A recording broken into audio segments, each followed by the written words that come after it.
Welcome to Decode Dune, an exegesis of the Dune universe. Welcome all to Decode Podcast, Dune Edition. Mike's here, Jeff's here. What's up, Mike? You don't know this, but we actually were recording about 10 minutes, mostly just sidetracking about Seinfeld, and found out we weren't recording. So, which was lucky for anyone who's listening to this, because it was a rabbit hole on pocket references in the Seinfeld universe. Yeah. Okay. Well, so we are thrilled to be finally back to the book Dune, and for those following along, we are on page 344. Just a quick summary of events here at the podcast and then here in the book Dune. If you've been following us from the beginning, we just celebrated our 1-year anniversary a couple weeks ago. We started on the book Dune, crushed all the way through Dune book 1, or book 1 within Dune, and then around that time, we said, why don't we add in some Foundation by Isaac Asimov coverage? So we started the book Foundation. And then after a couple episodes of that, right at the same time, essentially, Foundation on Apple TV, and then Dune, the much anticipated movie that was supposed to be out in 2020, delayed until October 28th, I believe, 2021. It was released and it was on HBO Max and yada yada. So we pivoted and started covering Foundation the show and Dune the movie. We did some watch throughs. We've been in a pretty big hole with Foundation being 10 episodes. So each episode we've been doing a watch through. And Jeff had the idea of let's pivot back to Dune the book, because some of our OG listeners probably are here definitely for the Dune content. And I hear them chanting, "We want Dune. Give us Dune." Yeah, and I gotta be honest, watching that much TV, a little rough. We're not even enjoying the show Foundation. So I am happy to be back at Dune the book, and the chapters we're going to cover in these next couple episodes. We're probably going to record a couple episodes today here on 2/13/2022, Super Bowl Sunday. That's when we're recording. You'll hear. Are you ready for some football? Oh, no. I don't know. These are some bomb chapters. This is that stuff. Merle Haggard the 42nd? What? from the long-lived Haggard dynasty. I don't know. Was it Merle Haggard Jr. or who, the one who did the Are You Ready for Some Football? Yeah. Merle Haggard was active from 1963 to 2016. Seems like that would make sense. Yeah, but then it was his son, right? Merle Haggard Jr.? Yeah. I just imagine a universe where there's a Hank Williams Jr. Ben Haggard, is it Hank Williams Jr. or Hank Williams Jr.? Okay, that's even better. Wait, are we wormholing into who? No, here's the thing. Did we both smoke too much pot yesterday? Oh, definitely. Most definitely. Yeah. I don't know anything about football, and I apparently know even less about country music. But here's where I'm going with this. I hope that there's a future universe in which we're ruled by Merle Haggard the 47th, the emperor of the known universe. Who's a direct descendant of Merle Haggard. Yeah, you're right though. Hank Williams Jr. wrote "Are You Ready for Are You Ready for Some Football?" In 1996. Yeah. Thank you. Yeah. So, I've never heard the whole song. I've only heard that is the whole song, Mike. Oh, really? Yeah. Oh, all right. Well, there you go. He got paid for that too. Are you ready for some football? Yeah. He's like, how's that? It's a rep. Yeah. If they'd had Donald Fagen do it, it would take forever. You are dropping names that I have no idea about. Donald Fagen. He'd be in a sound booth with his hand in the air, looking down at the control board while some musician is being slowly tortured to death. One more take. Could be take 1001. Are you ready for some football? Okay. Hi. All right. So Dune listeners, we're here on page 344. Yes. Jeff, do you want to read the intro again? Chapter 30. Is it? Did you actually? Yeah, I did. For people who like chapter numbers. Did you find that online or something? No, I just counted Oh, okay. like a dumbass. I like it. All right, All right. Jeff, do you want to read the intro again? Or do you want to Again. Well, 'cause Mike, we they did- don't know what we did before. Yeah, that's true. Yeah. Okay. Okay, here we go. This Fremen religious adaptation then is the source of what we now recognize as the pillars of the universe, whose Kizara Tafweed are among us all with signs and proofs and prophecy. They bring us the Arakeen mystical fusion, whose profound beauty is typified by the stirring music built on the old forums, but stamped with the new awakening. I feel like that was my rendition of Are You Ready for Some Football? App description. Who has not heard and been deeply moved by Jeff's rendition of Are You Ready for Some Football? Who has not heard and been deeply moved by the old man's hymn? I drove my feet through a desert whose mirage fluttered like a host. Voracious for glory, greedy for danger, I roamed the horizons of Kulab, watching time level mountains in its search and its hunger for me. And I saw the sparrows swiftly approach, bolder than the onrushing wolf. They spread in the tree of my youth. I heard the flock in my branches and was caught in their beaks and claws. From the Arrakis Awakening by the Princess Irulan. Boom. What can you say, right? Time will get you. Yeah. Time will get you. I was feeling extremely old and out of shape yesterday morning when I was at the gym. It was weird. It was bizarre how old and out of shape I felt. No, I don't think good reason for it, but I don't know. So here we are, 344. I wanted to say, I just wanted to say, like, for that passage reminds me of the Conference of the Birds, which is an old Sufi poem. Mm-hmm. The poet Farid ud-Din Attar was violently killed, I believe. Mm-hmm. He was killed by Genghis Khan and the Mongol invading army. Yeah. But anyway, in that poem, the birds of the world gather to decide who's going to be their king, and then they each have to speak in order to declare why they should be. Mm-hmm. So each bird represents a human fault, which prevents humans from attaining enlightenment. Yeah, it's a really great. It's so good. Really, really, really valuable. There's a Buddhist text that I like that is similar in content, though very different in form, Mm-hmm. called The Wheel of Sharp Weapons, which is basically a recitation of human faults. Mm-hmm. Anyway, it's good stuff. So I like it because now here is our man talking to his dead father's force ghost. Yeah. Just a quick recap of the book Dune, because it's been so long since we've been here. So as you mentioned, chapter 30, and we're on 344 of our edition of Dune. But what's happened so far? I mean, it's the whole story, right? The Atreides got Arrakis from the Emperor. The Harkonnens have their kind of plot to take it back over. The Atreides arrive on Arrakis. We hear about the Missionera Protectiva. We learn about the Bene Gesserit. Some stuff happens on Dune, like we see some spice mining in action, yada, yada, yada. The Harkonnens do attack. Duke Leto's killed. Paul and Jessica narrowly escape. They end up running into Liet Kynes, the Imperial planetologist. He takes them to his secret kind of laboratory office thing. The Harkonnens find out that's where they are. They infiltrate the location. Paul and Jessica go in one direction and end up in an ornithopter headed towards through a sandstorm, so to speak. And then Liet Kynes goes out, I guess, sort of the equivalent of a back door, running away from the Harkonnens, except he did not have. Well, is it implied? I think they dump him there. Yeah, I think he gets caught and they dump him. Yeah. There. Oh, sorry. My dog is having a moment. Yeah. she gets very excited. Pippa Honeybutt.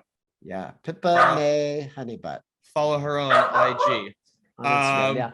I think what happened here is that he gets dumped in the desert because this is how the Harkonnens don't seem to know what to do with Fremens.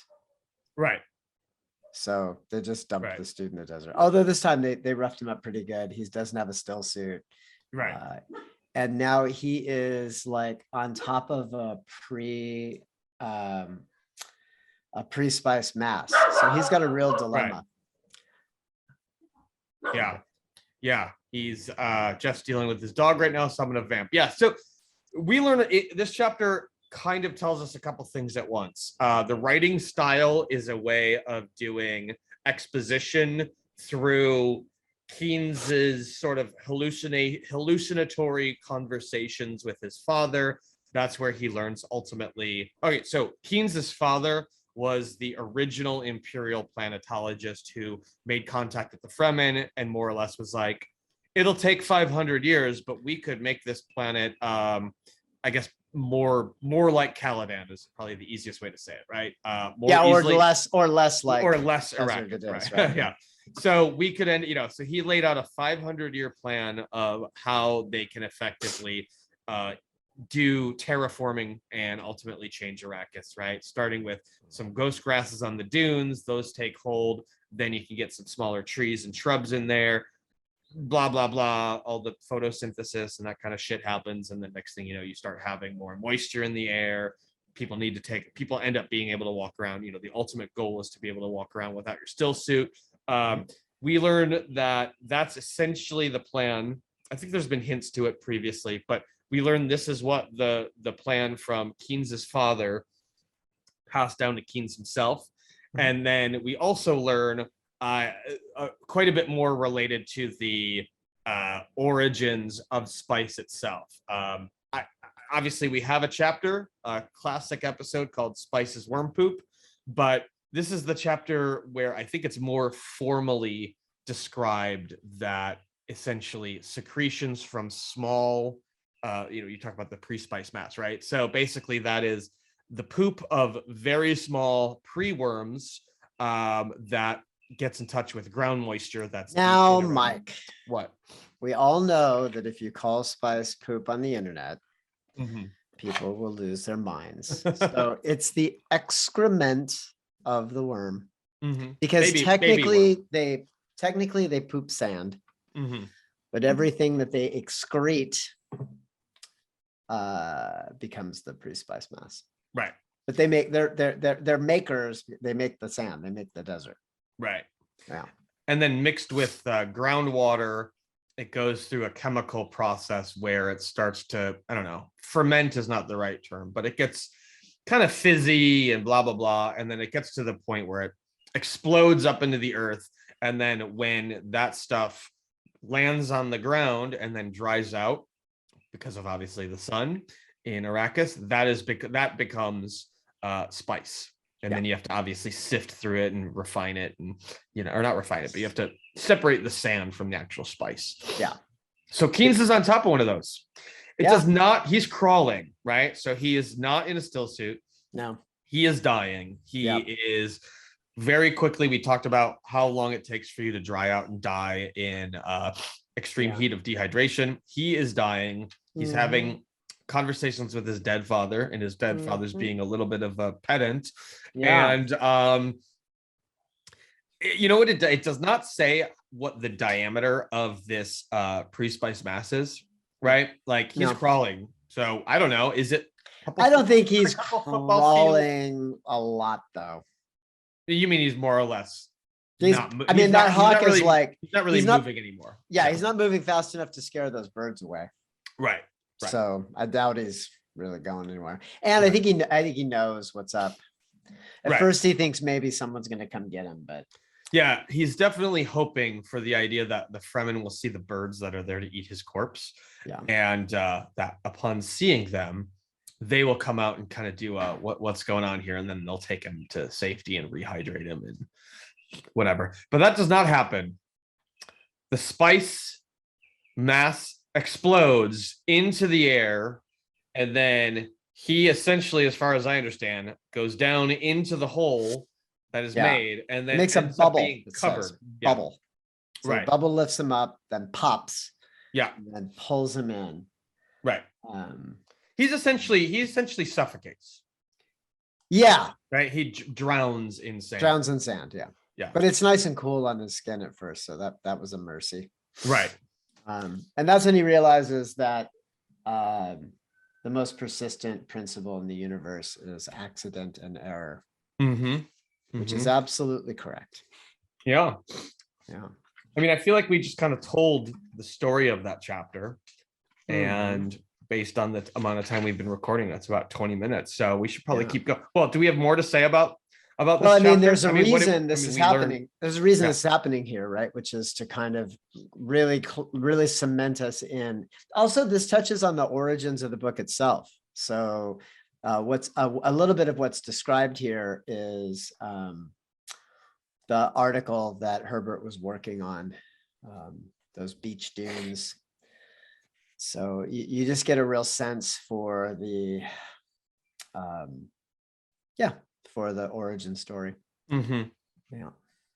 I don't think there's much to say here, except that we are now, that what it was described here is this graduated path, 500 years to get here.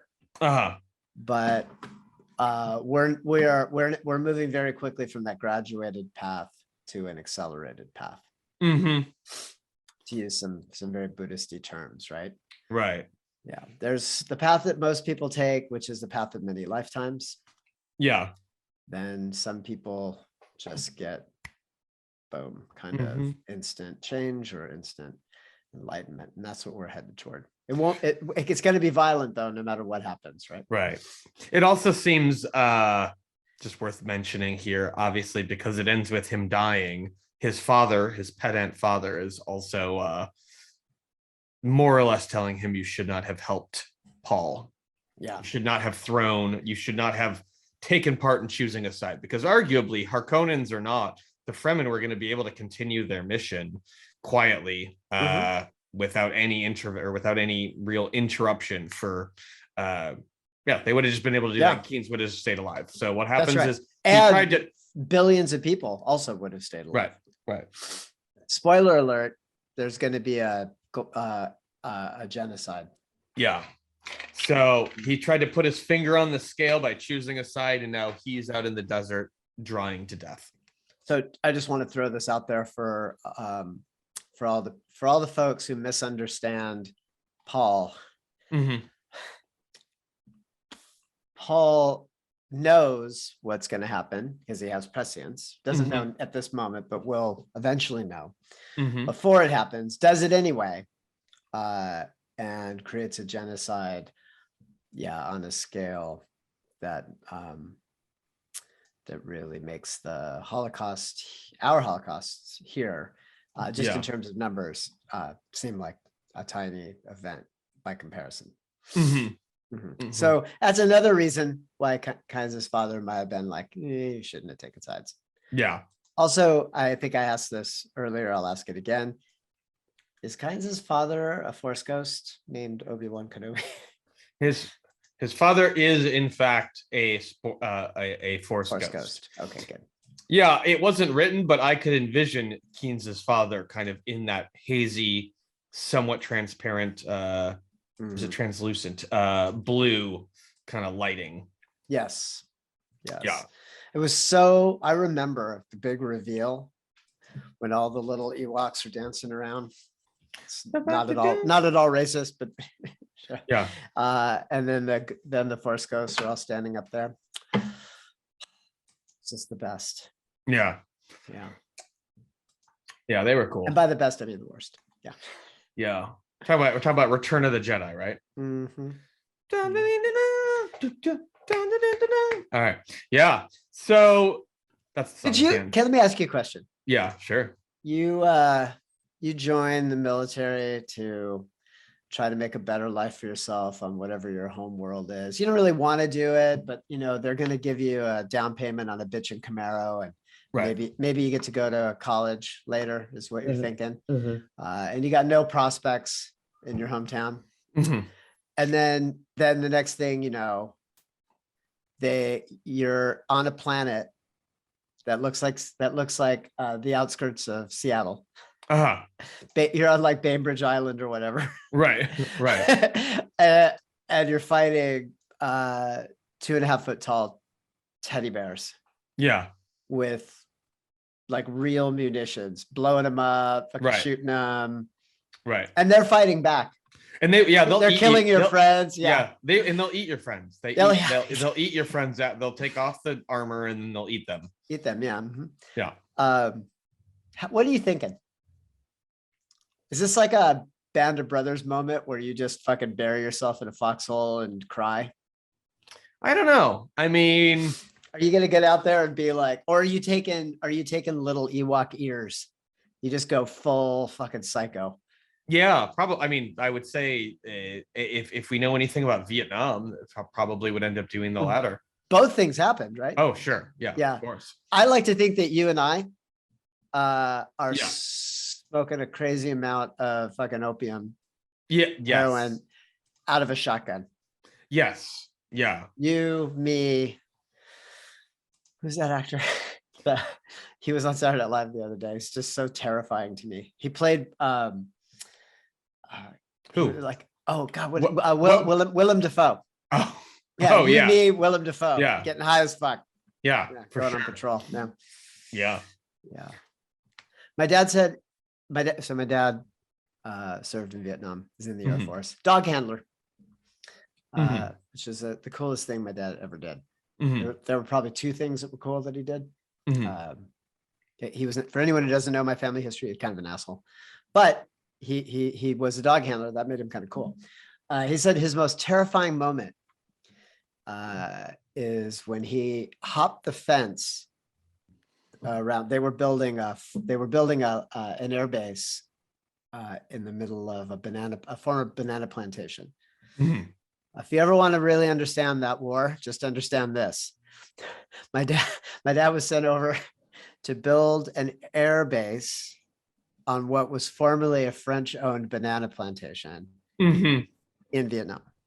Imperialists camping out where the former imperialists had been to figure out ways to be the new imperialists. Anyway, so he hopped the fence to get bananas for their pet monkey.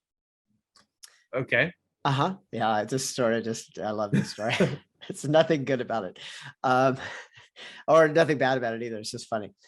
So he hops the fence. It's his turn. I don't know why he's hopping a fence because it's kind of dangerous. It's the Vietnam War. There's nobody around him that wants him to be there, and they all kind of want him to be dead or to leave. But he hops the fence anyway to get some monkeys because he's probably drunk. And he said he was like getting his orientation, trying to figure out the lowest branch to try to get some bananas from. And he hears this like weird clicking noise, click, click, click, click, click, click, click, click, click, click. Yeah. Which causes him to spark up his Zippo, which reveals a forest floor covered, he said, in rats. Oh. And my dad said he probably peed and pooed immediately. Yeah. Just immediately. So he had already been walking through it. Yeah, he was like, because you jump over the fence and boom, there you are. And then you're like, okay, let me find a thing. And he had roamed the periphery of this base because that's his day job, right? His day job is to walk around the perimeter and make sure everything's okay. Yeah. But this was his first time outside the perimeter. Right. And he was drunk. And they were like, and he just had a Zippo lighter. Yeah. And they're crawling all over everything. He said he had never been that terrified in his entire life.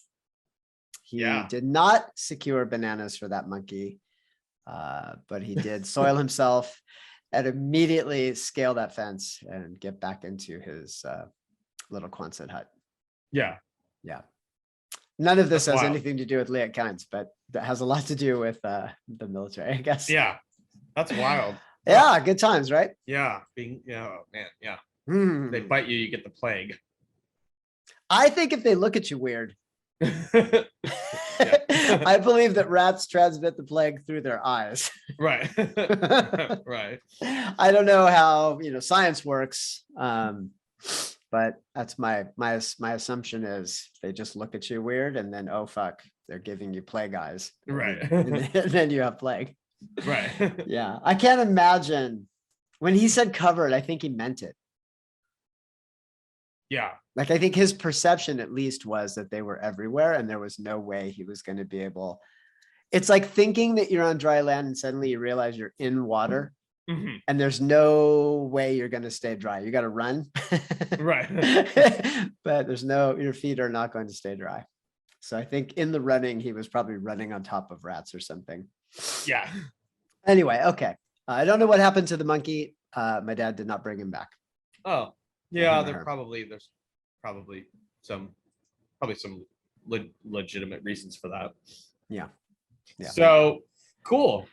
Do we want to move on to the next chapter? Or do we have anything to say other than this was the hat tipping of what the big plan is, although it is revealed far more directly 5-10 chapters from now or something. I don't know. Yeah, this is like the most exposition we get in a if I recall correctly. It's just like one chapter of exposition. Right. There are not many like this. Right. Usually he's playing reporter. Right. This just in, we're on the planet Arrakis. But in this case, it's like the Force Ghost tells you the history of the thing. Right. I don't think there's going to be any more chapters like this. That is correct. Yeah. Okay. So a little oddity. Someone was like, you got to explain this. And he was like, okay. Yeah. And that's what's interesting about this chapter is just sort of the randomness or inconsistency of the style of Dune, the fact that sometimes you get multiple characters POV in one chapter. It's cool. Yeah. Maybe he took a writing class and was like, oh, I should try this technique. Yeah. Okay, I don't know what happened. Okay, well, all right, so that'll piss somebody off. Yeah. All right, well, let's conclude this one. Let's put a pin in it, and then we can move on. Yeah. You're saying that to me, right? Well, to everybody. Yeah. Okay. Yeah. So we gotta get to Paul and Shani. They're gonna. Yeah. So we're now moving on to. Let me see. Let me pull up my notes. Did I have anything to say? Keen's no spice cycle. Yep. Okay. Great. Also the Fremen don't. Right. That's an interesting thing. For the Fremen don't know or understand fully the spice cycle, the way that Keen's has figured it out. Right. It's mentioned in there that he knows about that, but the Fremen don't. So cool. They don't really get All it right. now. New chapter, page 353.